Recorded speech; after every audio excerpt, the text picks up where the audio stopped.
If you've ever had someone smile to your face while stealing from you behind your back, you'll understand why it took me years to say this out loud.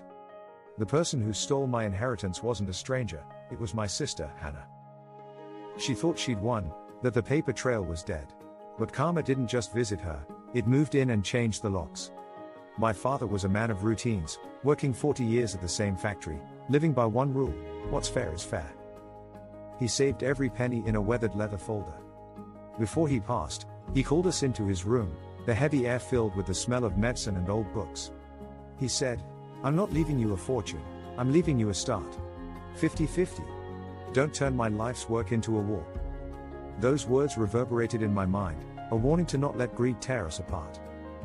At the funeral, Hannah was a masterpiece of misery.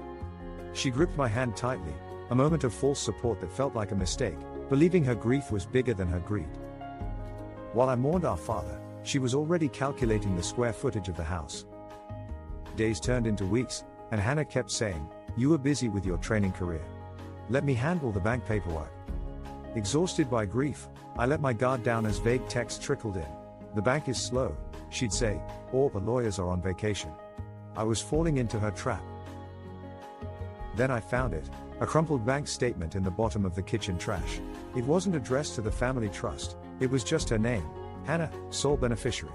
When I confronted her, she didn't flinch, only laughed nervously, a high-pitched, fake laugh that always meant she was about to lie. "Oh Ethan, you've always been so paranoid. It's just a holding account."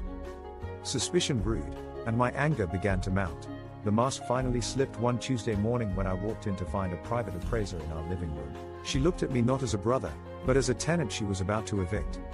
"Dad changed his mind at the end," she said coldly. "He signed a new power of attorney 3 days before he died. It's all mine, Ethan. You can have the old furniture." Shocked, I stood frozen, feeling the chill of her cruelty. I didn't scream, I gathered my thoughts and went to the bank. A teller who had known my father for 20 years examined the signature on the new document and shook her head. "This isn't your father's hand, Ethan. It's too shaky, too rushed." We traced the notary who had stamped the document, a man who had been fired months before the document was even signed. The paper trail wasn't dead, it was screaming fraud. Determination flooded through me. I had to expose her lies.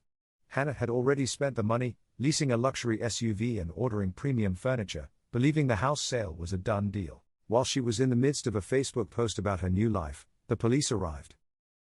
"Ms. Hannah, you're under arrest for grand larceny and felony forgery," the officer announced, handcuffing her.